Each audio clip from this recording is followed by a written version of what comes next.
11-year-old boy's birthday present. Let's get started. I thought let's go through a few ideas because it's not easy to buy 11-year-old boys presents unless you yourself are mentally of the age of 11 and male, which I qualify for. So let's get started. I've got a couple of things here to show you. The first of which being a Nerf gun, so let's check it out. This little beauty was $26.99, sold to me by the lovely lass at the local toy shop, who assured me that it was absolutely safe for any kids, although the disclaimer is 8 years or older. But I mean, I had a look at a demo in the shop, and the little darts are absolutely safe.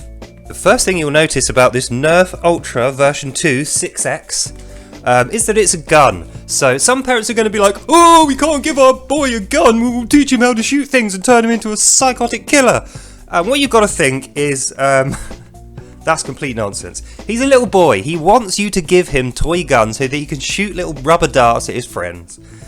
These are designed for 8-year-olds plus, but I mean, realistically, the darts are so light and fluffy. They're like bits of sponge. They're sponge darts. You could literally bullet someone in the eye with one of these things from point blank range, and it wouldn't hurt at all. They wouldn't even, a little baby wouldn't even cry. They'd probably laugh. So, in keeping with the fact that boys will be boys, you know, we don't want to completely drain the fun out of life for these little guys. They need to grow up being happy, feeling confident, and knowing that they are loved. That's the main thing.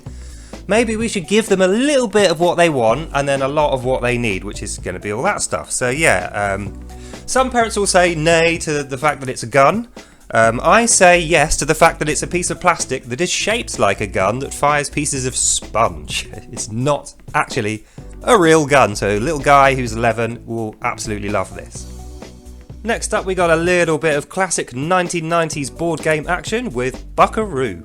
Who doesn't remember Buckaroo from the 90s? This is a game where you have like a little mechanized plastic donkey, and each player takes it in turns to position a bit of donkey furniture on the donkey as carefully as they can, and either at the end of a timer, which is like a few minutes, or if you touch it too sort of roughly, it buckaroos and it throws all the furniture everywhere. When I say furniture, I mean there's like a little plastic rope you put around its neck, a little plastic hat you put on, there's little stirrups, you know, there's bits and bobs that you hang, and the game is the last person to put a piece on that buckaroos loses, and then you do 4 rounds if there's 4 players. And you have a scoreboard, so the person who is the least rough or the least unlucky with the timer will generally win the Buckaroo game. But I mean, it's a bit random, so everyone's going to win at least one game. I think this is a fantastic game, I've got to say. And it wasn't even a tenner, and it was free postage off Amazon. So although I don't often buy things off Amazon, as you can see, this for like £8 free postage, that is a bloody bargain. And an 11-year-old kid with friends is going to love this. An 11-year-old kid without friends might well be motivated to go and find some, since it's a 4-player game. So yeah, that's my next pick, Buckaroo, the board game. Next we're going to have a little look at a budget option. I got Pop-Up Pirate for £7 off eBay, which I will show you now. Arr mateys, we be having a wee bit of pirate fun! Grog not included.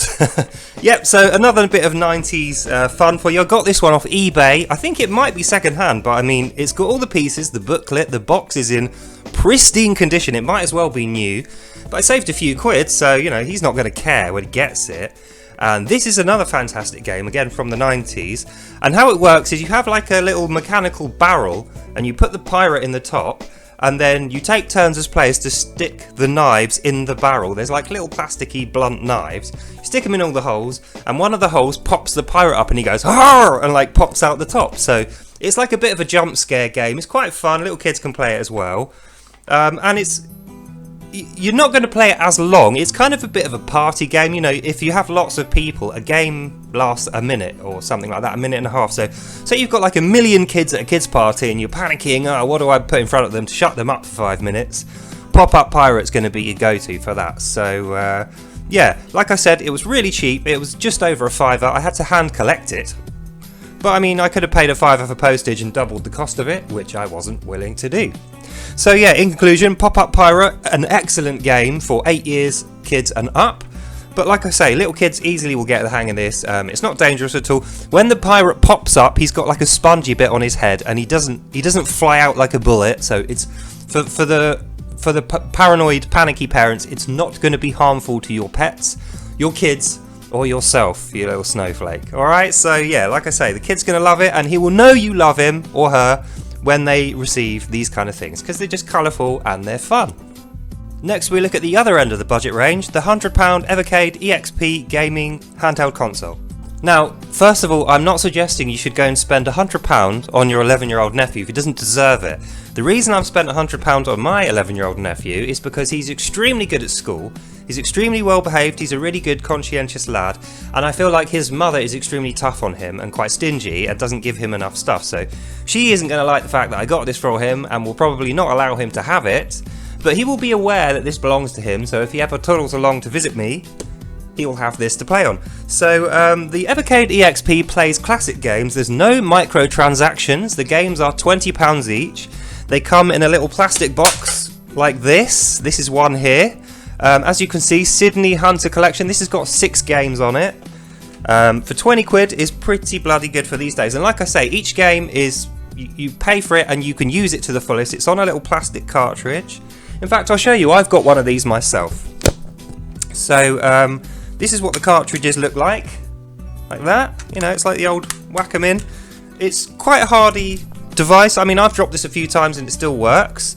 It doesn't take any SD cards, it doesn't have anything on it. It's got the internet on it, but only to update the software. There's no email, no browsers, no Facebook, none of that rubbish on there. But the speakers are really good on here, the sound is quite loud, and it's generally 8-bit, 16-bit, 32-bit games from the 90s and the 2000s. So there's not going to be anything in there, no pornography, no violence, no gore, nothing like that.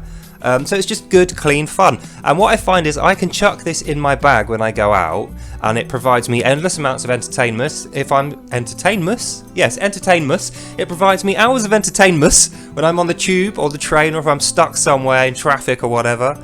And as you can see, this is a whole collection of games that are currently out.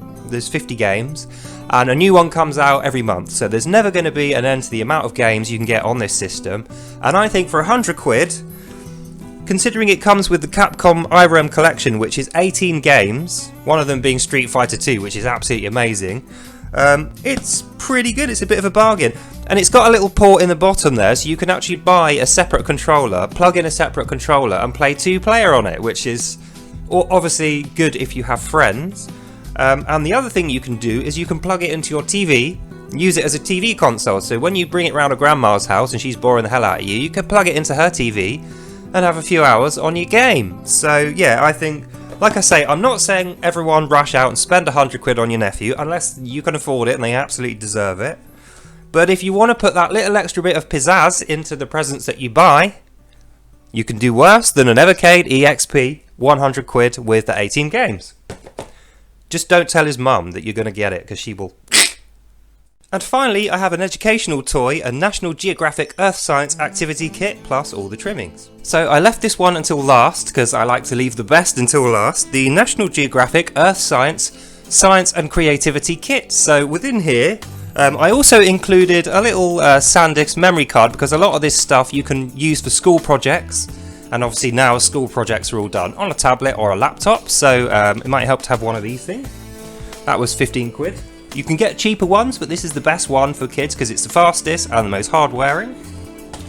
So back to the National Geographic Science and Creativity Kit. Within the lovely veneer of this box, you will find a crystal growing kit, which is like a salt solution. You drop a thing in, you put a light on it and you wait, it grows a little coloured crystal with some dyes in there. You've got a few really basic elemental sort of science experiments to use. There's even one that can have 3 people, so mum and dad can play it as well.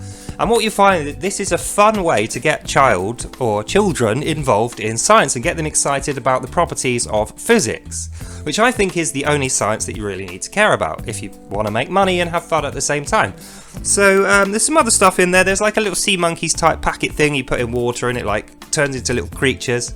Not really alive, but they look like they're alive. They swim about, you know, it's a chemical compound. There are some other things where you get mud and grow an earthworm in there. You know, there's tons of stuff to do. And this is actually ratified by the STEM community, which is the science, technology, engineering and mathematics community.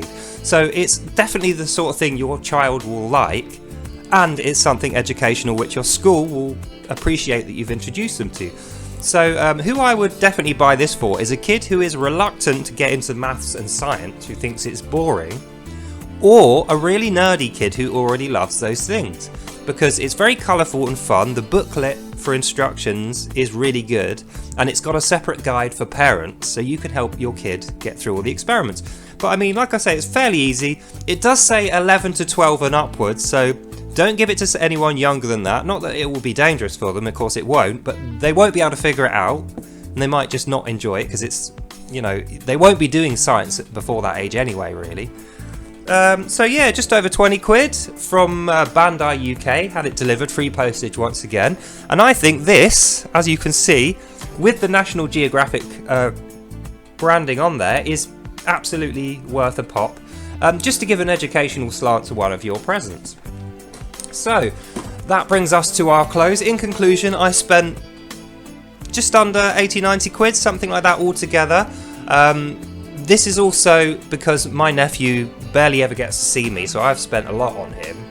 And his last birthday, he didn't receive the present I got him, so it's effectively 2 years at once. But you could quite happily buy the two cheapest things here, fit them on 20 quid with free postage, and then your 11-year-old nephew would absolutely bloody love just those two things. So yeah, that's the end of this video. Hope you enjoyed that. I'm going to go and play some games now and return myself to my naturalised 11-year-old mental state, and let you think on which one of these is going to be right for your 11-year-old nephew. So I hope you enjoyed that, and I'll see you in the next one. Bye now. Run away, his mother's going to kill me. But I don't care, because I love my nephew and he definitely deserves all that cool stuff. So anyway, that's all for now. I will see you next time.